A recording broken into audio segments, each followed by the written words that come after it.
सभी शिक्षक साथियों को मेरा स्नेहिल नमस्कार। आज के वीडियो में हम बीपीएससी प्रधानाध्यापक परीक्षा 2024 के जो बीएड पाठ्यक्रम है उसके यूनिट 2 की चर्चा करेंगे। अब पाठ्यक्रम पे नज़र डालें तो यूनिट 2 में है समाजीकरण और स्कूल का संदर्भ, विद्यालय प्रवेश का प्रभाव, अर्थात स्कूल का समाजीकरण किस प्रकार होता है और जब बच्चे विद्यालय में प्रवेश करते हैं तो इसका क्या प्रभाव पड़ता है। दूसरा टॉपिक है विद्यालय एक सामाजिक संस्थान के रूप में और बिहार में इसकी धारणा। ये भी क्लियर होगा ये पॉइंट आपको, क्योंकि विद्यालय में विद्यालय प्रबंध समिति, school development management system management committee SDMC से परिचित होंगे आप, विद्यालय शिक्षा समिति से परिचित होंगे। अब शनिवार को पेरेंट टीचर मीटिंग जो प्राइवेट स्कूल्स में होती है वो सरकारी स्कूल में भी लागू किया गया है, शिक्षक अभिभावक संगोष्ठी। तो ये सभी क्या है कि विद्यालय को एक सामाजिक संस्था के परिप्रेक्ष्य में बिहार में जोड़ने की कोशिश की जा रही है। और इसी में अगला टॉपिक है स्कूली संदर्भ में मूल्य का निर्माण। मूल्य क्या होता है और स्कूल में किस प्रकार बच्चों में मूल्य का निर्माण होता है। दूसरा टॉपिक है या दूसरा चैप्टर है समाज में असमानताएं एवं प्रतिरोध, पहुंच, ठहराव व बहिष्कार के मुद्दे। समाज में किस प्रकार की असमानता है और ये असमानताएं किस प्रकार हमारे विकास के मार्ग में प्रतिरोध उत्पन्न करता है, उस असमानता के किस हद तक हम पहुंचे हुए हैं, किस हद तक अभी हम ठहरे हुए हैं और किस हद तक हम लोग बहिष्कार कर चुके हैं। जैसे कि आप देखेंगे कि जब से मिड डे मील आया, जाति प्रथा जो बच्चों के बीच थी, लगभग उस पीढ़ी में अब जाति प्रथा लगभग समाप्त हो चुकी है। तो इनकी चर्चा है। अगला चैप्टर है सामाजिक, सांस्कृतिक एवं संदर्भ आधारित अध्ययताओं में घरेलू एवं अनुदेशन की भाषा का अध्येताओं यानी लर्नर पर प्रभाव। जो लर्नर हैं वह जो घरेलू भाषा है उसका अगर उस भाषा में यदि बच्चों को सिखाया जाए तो उसका क्या प्रभाव पड़ता है। और उसी में दूसरा टॉपिक है अध्येताओं पर सांस्कृतिक विभिन्नता का प्रभाव। विभिन्न संस्कृति के बच्चे आपस में मिलते हैं तो उसका क्या प्रभाव पड़ता है लर्नर पे। अगला चैप्टर है इसी यूनिट में विभिन्न क्षमता वाले अध्येताओं की समझ, मंद गति के अध्येता और डिसलेक्सिया।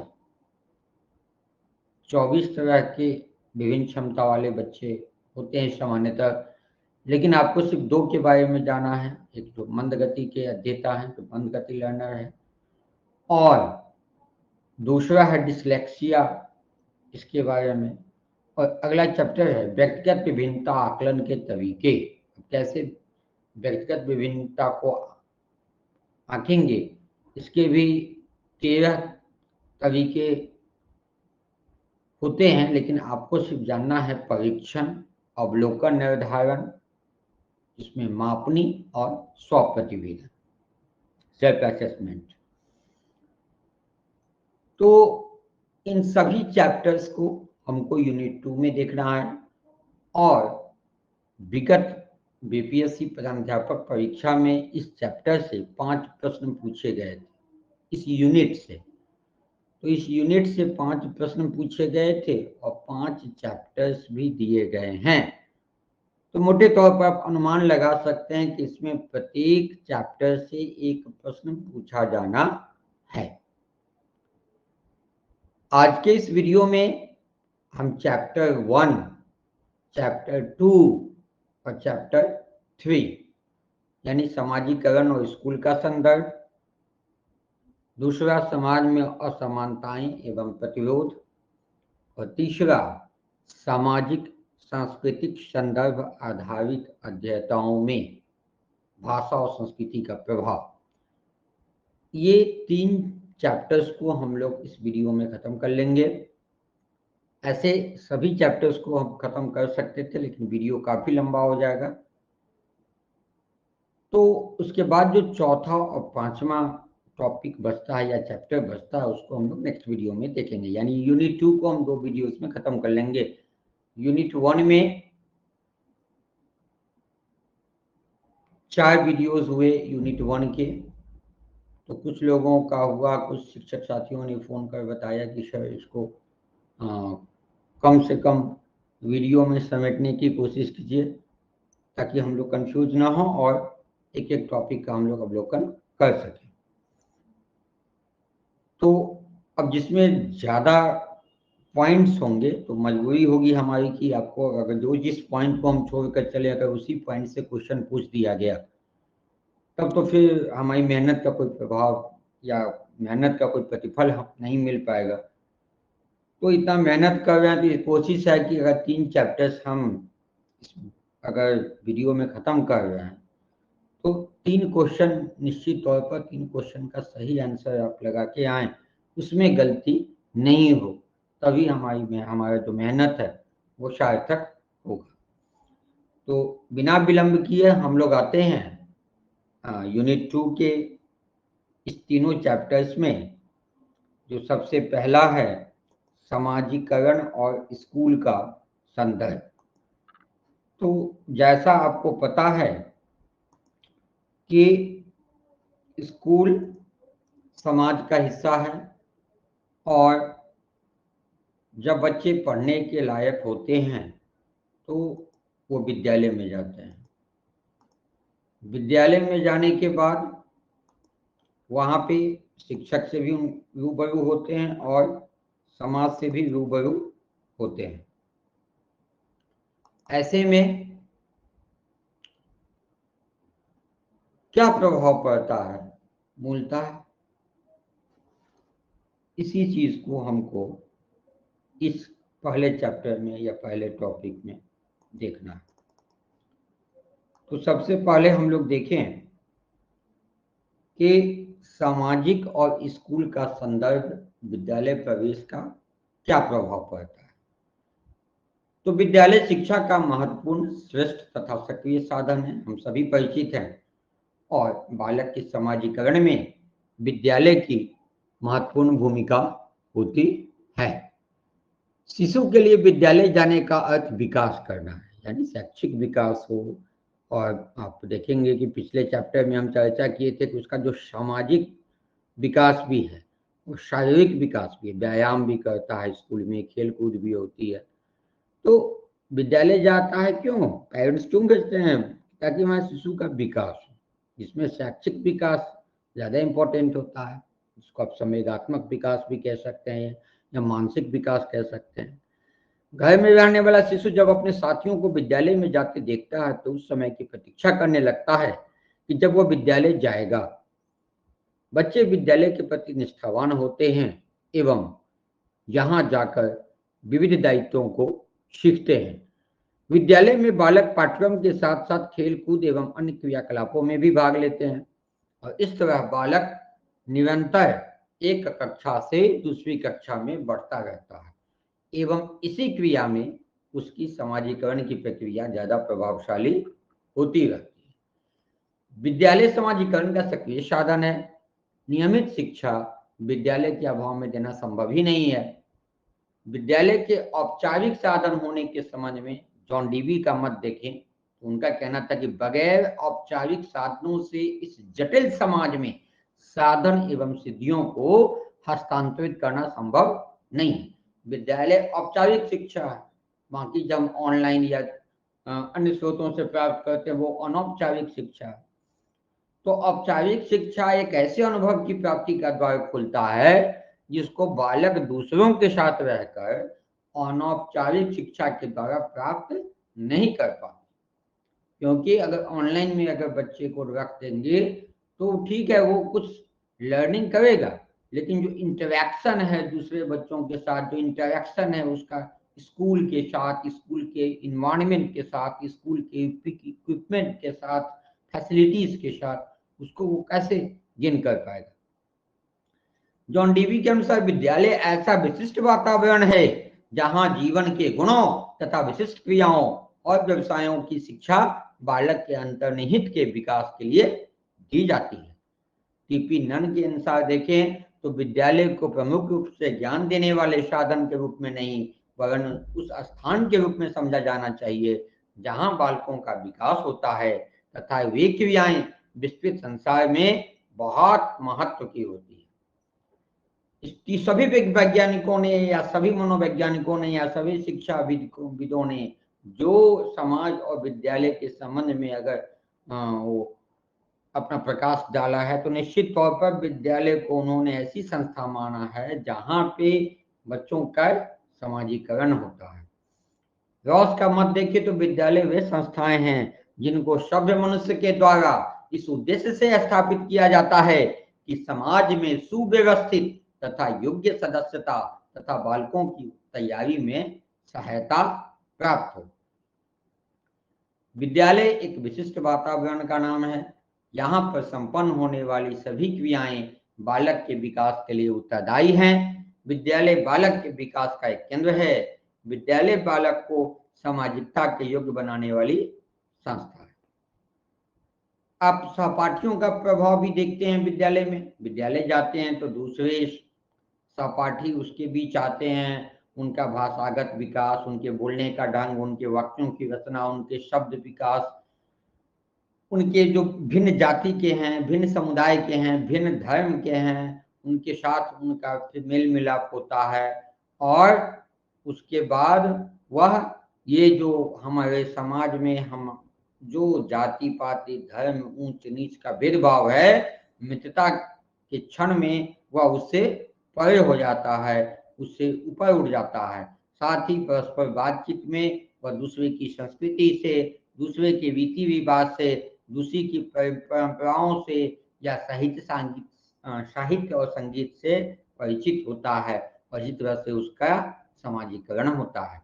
विद्यालय संस्कृति को देखें तो विद्यालय की संस्कृति पर का भी अच्छा खासा प्रभाव बच्चों के समाजीकरण पर पड़ता है।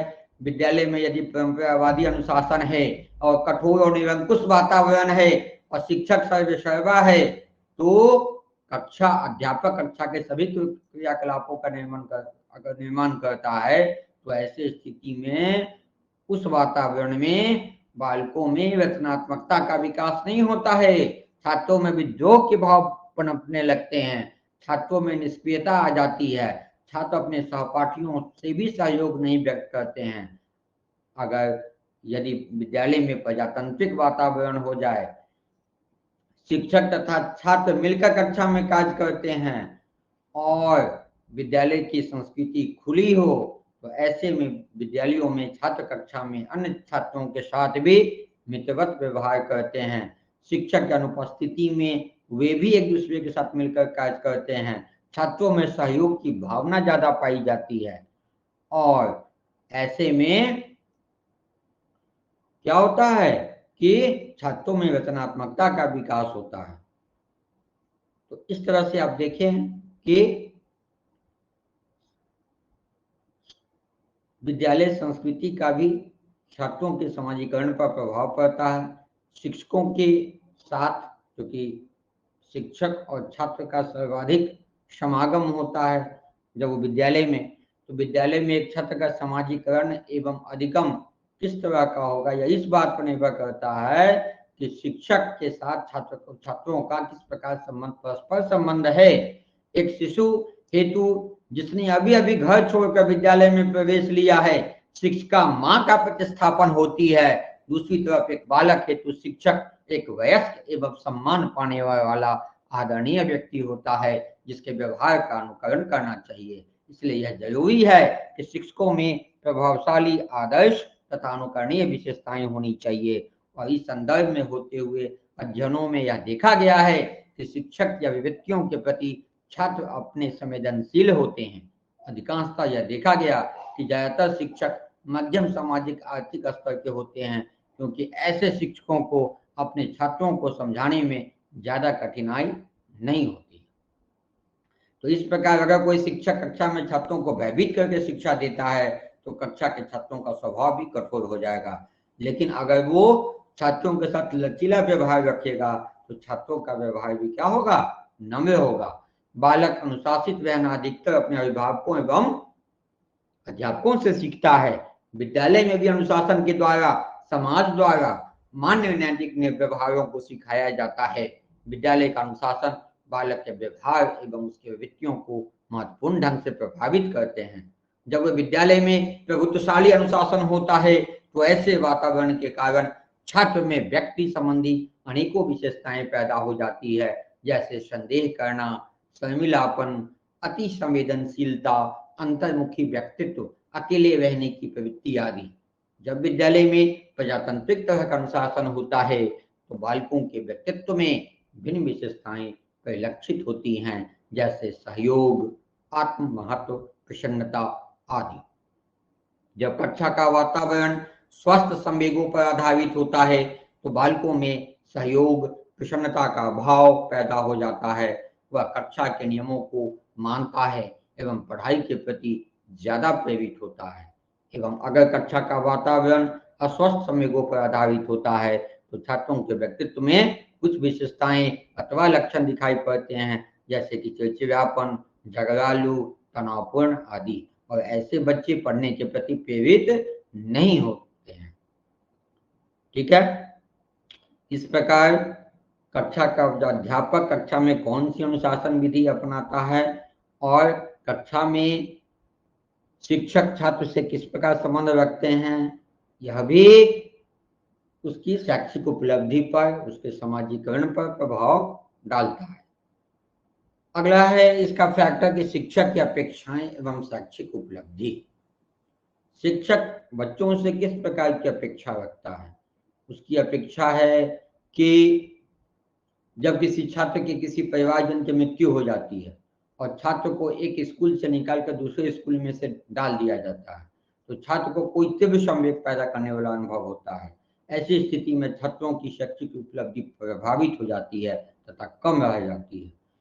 कम छात्र की कम शैक्षिक उपलब्धि का कारण विद्यालय, घर अथवा स्वयं छात्र भी हो सकता है। जब छात्र की पढ़ने में रुचि नहीं होती तथा पढ़ने से उसमें विद्रोही भावना पाई जाती है तो भी उसकी शैक्षिक उपलब्धि प्रभावित होकर कम रह जाती है। कुछ छात्रों की शैक्षिक उपलब्धि उनकी योग्यताओं की तुलना में ज्यादा अच्छी होती है। बहुधा ऐसे छात्रों को पढ़ने हेतु ज्यादा सुविधाएं प्राप्त होती है तो उन्हें अच्छे शिक्षकों से सीखने की सुविधा प्राप्त होती है। तो अतः शिक्षकों की आकांक्षाओं से ज्यादा शैक्षिक उपलब्धि प्राप्त करने की ओर जोर देना चाहिए। अब अगला आपका जो इसमें पॉइंट है, विद्यालय एक सामाजिक संस्थान के रूप में और बिहार में इसकी धारणा। विद्यालय एक महत्वपूर्ण सामाजिक संस्था है जो एक बच्चे को इस योग्य बनाती है कि वह समाज की मुश्किल स्थितियों का सामना डटकर कर सके। परिवार से निकलने के बाद बच्चे का सामना विद्यालय नाम की सामाजिक संस्था से होता है। विद्यालय में वह शिक्षा ग्रहण करके अपने जीवन तथा समाज से तालमेल बिठाने का प्रयास करता है। अब कहेंगे कि बिहार में इसकी क्या धारणा है, तो अब बता ही दिए हैं कि जो बिहार में विद्यालय को एक सामाजिक संस्थान के रूप में जोड़ने का प्रयास सरकार की विभिन्न योजनाओं के माध्यम से किया जाएगा। जैसे शिक्षा विभाग के द्वारा विद्यालय में प्रबंध समिति, विद्यालय शिक्षा समिति, विद्यालय विकास समिति, स्कूल मैनेजमेंट डेवलपमेंट कमेटी, विद्यालय प्रबंधन विकास समिति जिसको हिंदी में कहें, इन सबों की का गठन करना और उसमें स्थानीय स्वशासन से, स्थानीय निकाय से प्रतिनिधि को लाना, उसमें अभिभावकों में से उसमें से सदस्य बनाना, ये सभी क्या है कि विद्यालय को एक सामाजिक संस्थान के रूप में प्रदर्शित करना है। अभी कुछ दिन पहले दीक्षांत समारोह हुआ, उसमें अभिभावकों को बुलाया गया, उस गांव के या उस स्थान के शिक्षाविदों को बुलाया गया। यह क्या था कि विद्यालय को एक सामाजिक ढांचा प्रदान किया जाए। तो विद्यालय बिहार में इसकी क्या धारणा है, इससे आप सभी पूर्व परिचित हैं और आप सभी उस सामाजिक संस्थान के रूप में अब खुद अपने कर्तव्य को निभा रहे हैं, इसलिए इस पर हम ज्यादा समय आपका नहीं लेंगे। अगला टॉपिक हम लोग बढ़ते हैं, स्कूली संदर्भ में मूल्य का निर्माण। मूल्य वैल्यू है क्या, इसको मूल्य को इंग्लिश में वैल्यू कहते हैं। तो वैल्यू क्या है या वैल्यू एजुकेशन क्या है? तो मूल्य शिक्षा व्यक्तियों के विकास पर जोर देती है ताकि उसका भविष्य समझ सके और कठिन परिस्थितियों से आसानी से निपटा जा सके। यह बच्चों को ढालता है ताकि वे अपने सामाजिक, नैतिक और लोकतांत्रिक कर्तव्यों को कुशलतापूर्वक संभालते हुए बदलते वातावरण से जुड़ जाए। वैल्यू एजुकेशन की महत्ता शारीरिक और भावनात्मक पहलुओं को विकसित करता है। यह आपको ढंग सिखाता है और भाईचारे की भावना विकसित करता है। यह देशभक्ति की भावना भी पैदा करता है और यह धार्मिक सहिष्णुता को भी विकसित करता है। इसके क्या फायदे हैं वैल्यू एजुकेशन के? यह जीवन के लक्ष्यों को प्राप्त करने और सफल होने के लिए आवश्यक सुविधाओं को विकसित करने में मदद करता है। यह आपकी पर्सनालिटी को आकार देता है, आपको जीवन और उसके संघर्षों के प्रति विनम्र और आशावादी बनाता है, आपकी हर स्थिति में सही और सकारात्मक दृष्टिकोण की ओर आकार देता है और आने वाली चुनौतियों और प्रतिस्पर्धा के लिए आपको मजबूत बनाता है। यह छात्रों को उनके जीवन के उद्देश्यों को जानने में मदद करता है और उत्कृष्टता प्राप्त करने के लिए सही रास्ता चुनने में मदद करता है। यह छात्रों को दूसरों के प्रति अधिक जिम्मेदार और समझदार बनाता है। वे मनुष्य के रूप में अपनी जिम्मेदारी निभाते हुए दूसरों की स्थितियों को समझने और उनके प्रति अधिक संवेदनशील बनने में सक्षम होते हैं। यह आने वाली चुनौतियों और कंपटीशन के लिए छात्रों को मजबूत करता है। यह चरित्र के निर्माण करता है जो छात्रों को सफलता और आध्यात्मिक विकास की दिशा में मूल्यांकन करता है। तो वैल्यू एजुकेशन क्या है, इसके क्या फायदा है, इससे अवगत हो गए। अब है कि विद्यालय के संदर्भ में वैल्यू एजुकेशन, विद्यालय के संदर्भ में मूल्य शिक्षा, यह आपका टॉपिक है। तो मूल्य शिक्षा क्या है, यह क्लियर हो गया। मूल्य क्या है, नैतिकता क्या है, वैल्यू क्या है कि जिसके दम पर हम अपने जीवन की सफलता को प्राप्त करते हैं, चुनौतियों का सामना करते हैं और अपना सर्वांगीण विकास करते हैं, शारीरिक, मानसिक, सामाजिक, आध्यात्मिक विकास करते हैं। अब है कि विद्यालय के संदर्भ में मूल्य शिक्षा की क्या भूमिका है। तो विद्यालय में सबसे पहले शिक्षक की, विद्यालय में दो चीज होता है, एक तो शिक्षक होगा और दूसरा पाठ्यक्रम होगा। इन दोनों से जो है, चूंकि बच्चे का सामना दो से होता है, एक सहपाठी भी हो सकता है, लेकिन विद्यालय के संबंध में यहाँ शिक्षक और पाठ्यक्रम। तो मूल्य शिक्षा में शिक्षक की क्या भूमिका है। तो माता पिता के बाद गुरु को ही सबसे ऊपर माना गया, हम सभी इससे परिचित हैं। तो शिक्षक उस कुम्हार के समान है जो मिट्टी रूपी विद्यार्थी को एक बर्तन का आकार देकर योग्य व उपयोगी पात्र बना देता है। गुरु किसी भी छात्र को ऐसी शिक्षा देकर एक बेहतर मनुष्य बना देता है। एक शिक्षक के विद्यार्थी को समाज के प्रति उसके उत्तरदायित्वों से रूबरू कराता है। एक शिक्षक का सबसे मुख्य काम यह है कि वो अपने विद्यार्थी को वर्तमान और भविष्य को ध्यान में रखकर शिक्षा दे। शिक्षा में परंपरा और नवीनता का मिश्रण होना चाहिए। वो विद्यार्थी को केवल किताबी ज्ञान तक ही सीमित न रखे, बल्कि उसके जीवन के व्यवहारिक ज्ञान की भी शिक्षा दे। विद्यार्थी तो गीली मिट्टी के समान है, शिक्षक जैसा ढालना चाहेगा बच्चा वैसा ढल जाएगा। तो नैतिक मूल्यों की जो शिक्षा वो विद्यार्थी को देगा, उसका प्रभाव विद्यार्थी पर जीवन पर्यंत पड़ता रहेगा और यहीं से उसके चरित्र निर्माण की प्रक्रिया आरंभ होगी। अतः नैतिक मूल्यों के उत्थान में शिक्षक की भूमिका महत्वपूर्ण होती है। अब विद्यालय के संदर्भ में शिक्षक देख लिए, अब पाठ्यक्रम देखें। तो स्कूल पाठ्यक्रम में मूल्य शिक्षा का क्या महत्व है। तो स्कूल के पाठ्यक्रम में मूल्य शिक्षा की आवश्यकता है, महत्वपूर्ण है भी है, क्योंकि यह छात्रों को बुनियादी नैतिकताएं सीखने में मदद करता है। जो उन्हें एक अच्छा नागरिक बनने के साथ साथ मानव बनने के लिए आवश्यक है। कैसे? तो मूल्य शिक्षा उनके भविष्य को आकार देने और जीवन में उनके सही उद्देश्य को खोजने में मदद करने में महत्वपूर्ण भूमिका निभा सकती है। चूंकि स्कूल हर बच्चे के सीखने की नींव रखता है, इसलिए स्कूल पाठ्यक्रम में मूल्य आधारित शिक्षा को जोड़ने से उन्हें अपनी शैक्षणिक यात्रा की शुरुआत से सबसे महत्वपूर्ण मूल्यों को सीखने में मदद मिल सकती है। स्कूल में एक अनुशासन के रूप में मूल्य शिक्षा भी उच्च स्कोर के लिए अवधारणाओं, सूत्रों और रटने के बजाय मानवीय मूल्यों को सीखने पर अधिक केंद्रित हो सकती है। और इस प्रकार मूल्य शिक्षा में कहानियों का उपयोग करना भी छात्रों को मानवीय मूल्यों की अनिवार्यता सीखने में मदद करता है। हम ऐसी कहानी कहें, ऐसी कथा कहें जिससे उसके नैतिकता का विकास हो। शिक्षा निश्चित रूप से अधूरी होगी यदि इसमें इंपॉर्टेंस ऑफ वैल्यू एजुकेशन के अध्ययन को शामिल नहीं किया गया है, जो हर बच्चे को अधिक दयालु और सशक्त व्यक्ति बनने में मदद कर सकता है और इस तरह हर बच्चे में भावनात्मक बुद्धिमत्ता का पोषण कर सकता है। अब दूसरा चैप्टर है इस यूनिट का, समाज में असमानताएं एवं प्रतिरोध, पहुंच, ठहराव और बहिष्कार के मुद्दे। तो समाज में असमानता है जाति संबंधी, धर्म संबंधी, संप्रदाय संबंधी, उसके बाद जो सबसे मेन है अर्थ संबंधी। ऊंच नीच जो है वो अर्थ से, गरीब अमीर। तो भारत में जो असमानता है उसका मुख्य कारण आर्थिक असमानता है और वही सबसे बड़ी समस्या है। ऐसी सामाजिक असमानता भी है। तो भारत में सामाजिक और आर्थिक असमानता सबसे ज्यादा देखने को मिलती है। ये दोनों श्रेणियां आपस में जटिल रूप से जुड़ी हुई हैं और एक प्रकार की असमानता दूसरे प्रकार की असमानता को प्रभावित करती है।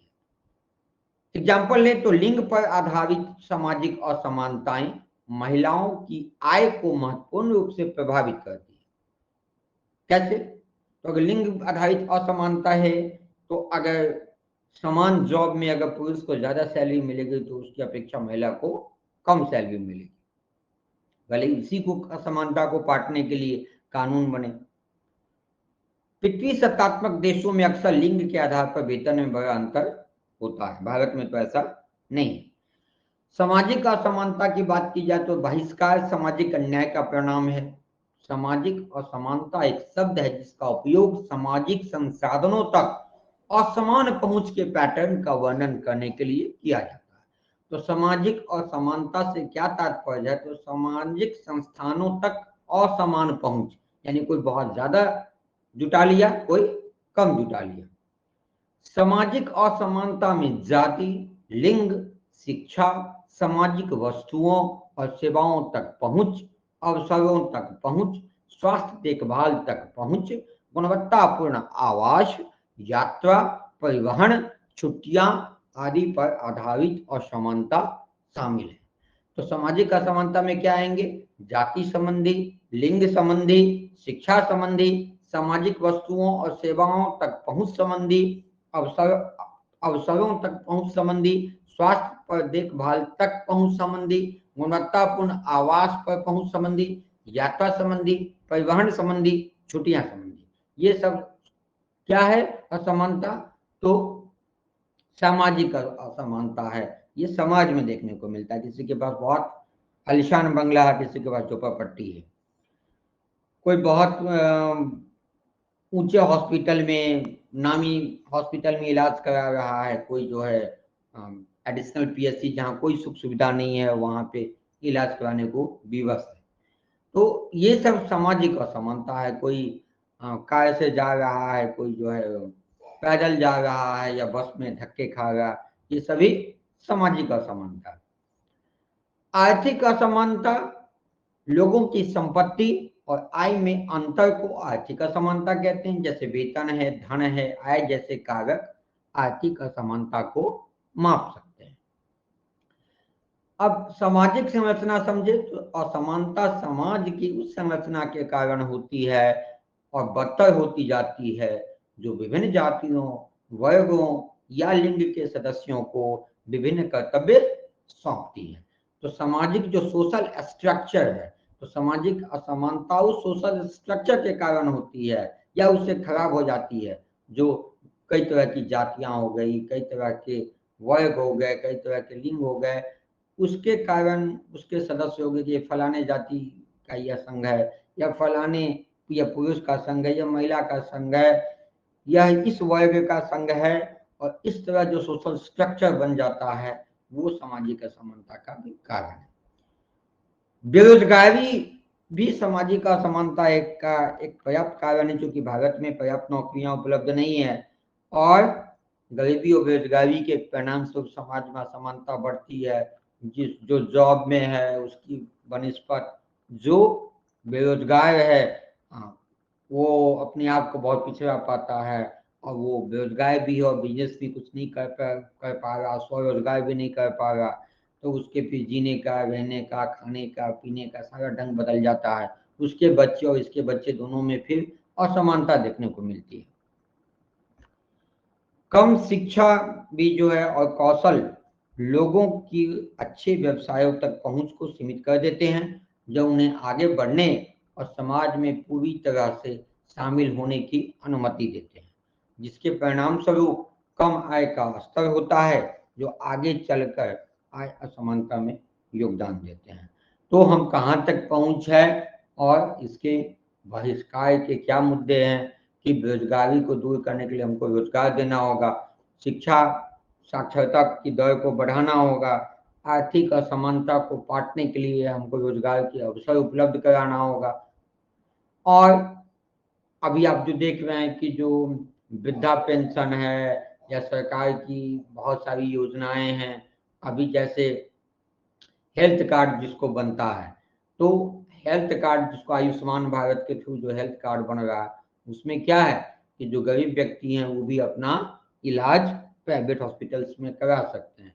शिक्षा का अधिनियम 2005 जो आया था, तो उसके तहत क्या हुआ, जो 2010 में प्रभावी हुआ है 1 अप्रैल 2010 से, जिसमें यह किया गया कि जो प्राइवेट स्कूल है वह पहली कक्षा में अपने प्रथम प्रवेश की कक्षा में 25% छात्रों का नामांकन ऐसे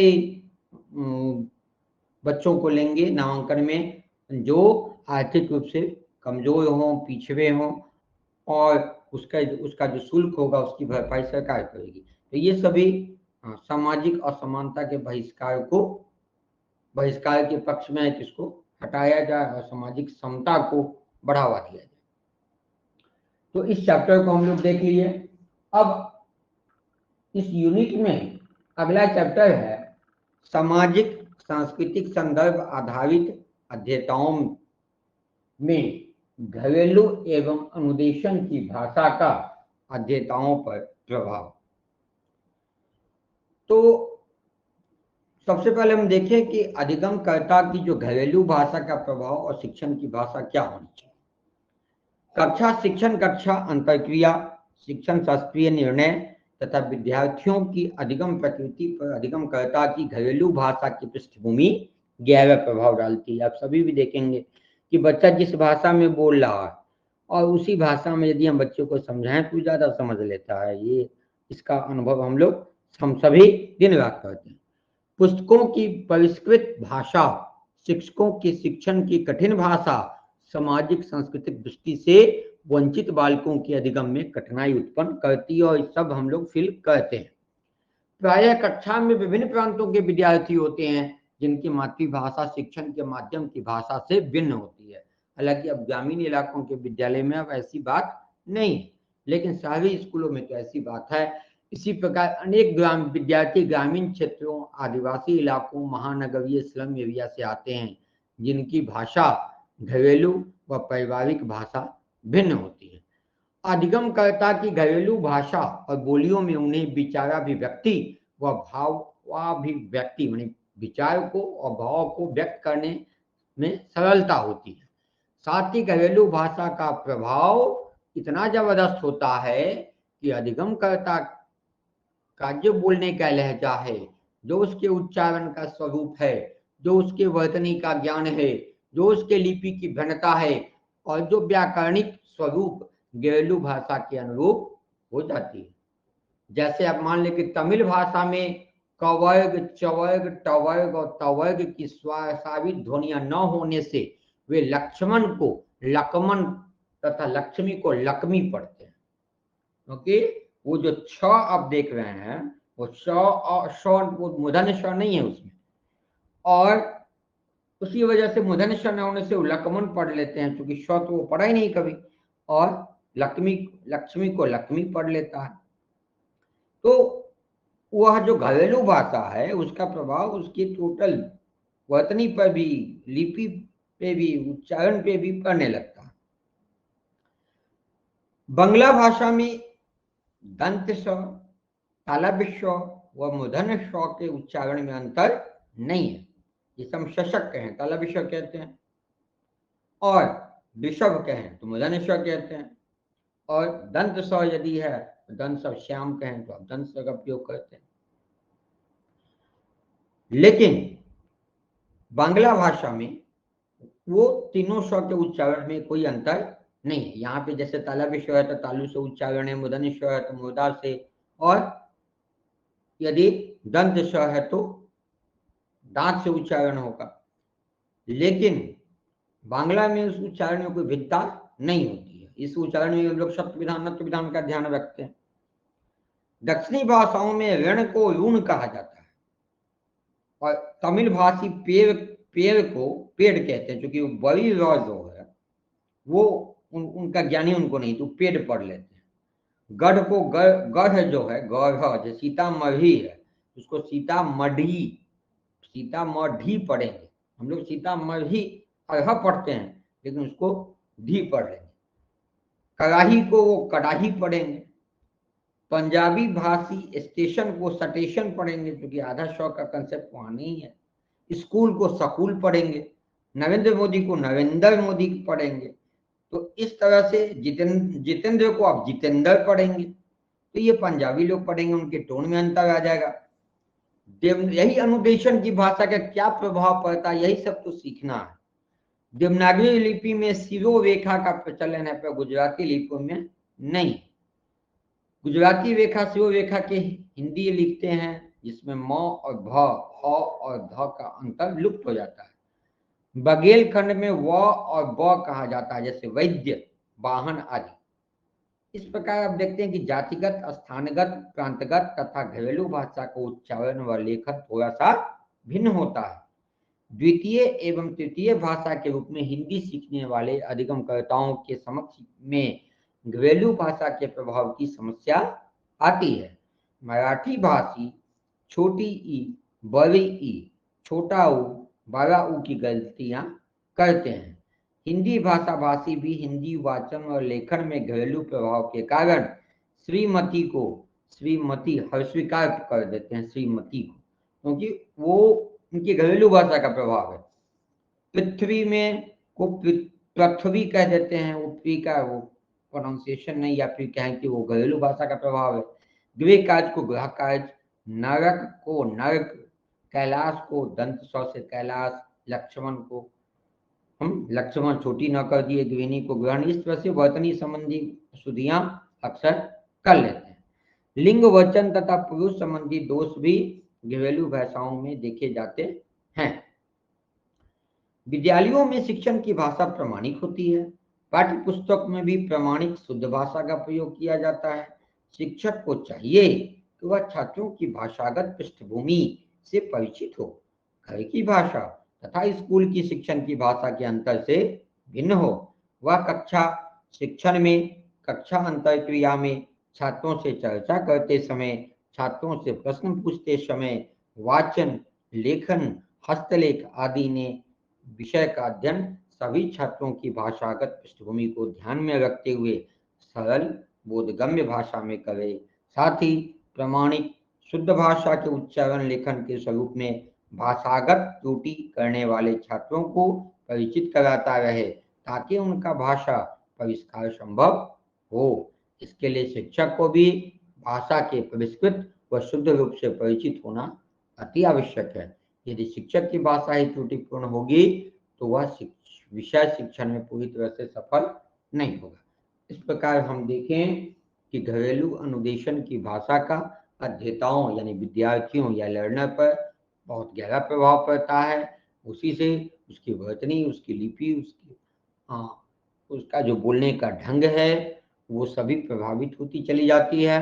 और शिक्षक का यह कर्तव्य है कि वह उसका जो भी प्रमाणिक भाषा पाठ्य पुस्तक का है उसकी ओर बच्चों का उसको हास्य का पात्र बनाए बिना उसकी तरफ धीरे धीरे मोड़े, और बच्चे फिर वो जो अपभ्रंश भाषा, जो भाषा संबंधी गलतियां कर रहा है या त्रुटियां कर रहा है, उसका वो निराकरण होता चले। इसमें एक और टॉपिक डाला है कि अध्येताओं पर सांस्कृतिक विभिन्नता का प्रभाव। तो अध्येताओं पर सांस्कृतिक विभिन्नता का क्या प्रभाव पड़ता है? विद्यार्थियों पर अधिगमकर्ता, आप वही लर्नर विद्यार्थी को कह रहे हैं, तो उस पर सांस्कृतिक विभिन्नता का क्या प्रभाव पड़ता है? तो आप देखें कि शिक्षण और अधिगम के क्षेत्र में जितना महत्व भाषा संबंधी विविधता का है, उतना ही महत्व संस्कृति संबंधी विविधता का भी है। विद्यालयों में विभिन्न जाति, विभिन्न धर्म, विभिन्न वर्ग, विभिन्न समाज, विभिन्न संप्रदायों के विद्यार्थी प्रवेश लेते हैं, जिनकी संस्कृति भिन्न भिन्न हो सकती है। संस्कृति शब्द संस्कार से निर्मित है तथा सांस्कृतिक पूंजी में जातिगत रीति रिवाज, आचार व्यवहार, तौर तरीके, कला, संगीत, नृत्य, लोकगीत, भाषा एवं बोलियां, रहन सहन, बोलने तथा अभिवादन के संस्कार, मूल्य, आदर्श, विश्वास, आस्थाएं, दृष्टिकोण, अभिव्यक्तियां, धर्म, परंपराएं और विरासत सम्मिलित रहती हैं। और ये सभी क्या है? हमारी संस्कृतियां हैं। अधिगमकर्ता की सांस्कृतिक पूंजी का वैविध्य शिक्षा की दृष्टि से महत्वपूर्ण होता है तथा दूसरी संस्कृति के बालकों में अपनी संस्कृति के संस्कार अंतरित करता है। अधिगमकर्ता की सांस्कृतिक विभिन्नता गीत, नृत्य, श्रृंगार, नाटक, गायन, चित्रकला आदि में भी अन्य संस्कृति के विद्यार्थियों के लिए लाभप्रद रहती है। संस्कृति की विभिन्नता एकता एवं राष्ट्रीयता के विकास में भी योगदान करता है। शिक्षण और अधिगम के क्षेत्र में शिक्षकों को अधिगमकर्ताओं के सांस्कृतिक विभिन्नता का उपयोग पाठ्य समाजगामी एवं पाठ्येतर गतिविधियों के आयोजन में करना चाहिए, ताकि सभी एक दूसरे के सांस्कृतिक विभिन्नता से रूबरू हो सके, परिचित हो सके। कक्षा अंतरक्रिया, अनुदेशन, व्याख्या आदि के भी शिक्षकों को अधिगमकर्ताओं का सांस्कृतिक विभिन्नता के प्रति आदर भाव रखते हुए व्यवहार करना चाहिए। शिक्षक को यह भी ध्यान रखना चाहिए कि सांस्कृतिक भिन्नताएं अधिगमकर्ता के अधिगम में बाधक न हो। शिक्षक को अनुकूल दृष्टांत, उदाहरण, शिक्षण पद्धतियों का शिक्षण में प्रयोग कर बहुसंस्कृति वाले विद्यार्थियों में अधिगम के अवसरों का विकास करना चाहिए। और ये प्रश्न पूछे भी जा चुके हैं। इस प्रकार हम लोग बीएड यूनिट 2 के 3 चैप्टर्स को देख लिए। अगले वीडियो में हम जो चौथा टॉपिक आपका है विभिन्न क्षमता वाले अध्येताओं और कैसे और उसके बाद जो है इसके उपाय क्या होंगे, उससे संबंधित तथ्यों को अगले वीडियो में हम देखेंगे। और आशा या और अनुरोध भी होगा कि आप प्रत्येक वीडियो को अंत तक देखेंगे, जो कि बहुत मेहनत से और परिश्रम के साथ आपके लिए एक एक पॉइंट्स को हम लाते हैं, ताकि आपका कोई भी पॉइंट्स नहीं छूटे।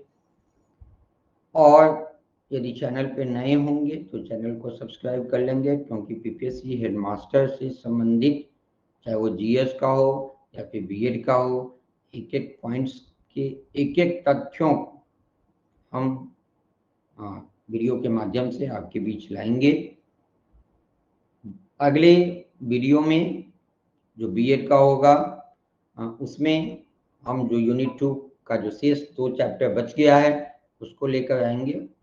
और जीएस में जो हिस्ट्री का हमारे सभी चल रहा है, प्राचीन भारतीय इतिहास, उसमें हम लोग बौद्ध धर्म और जैन धर्म को देख चुके हैं।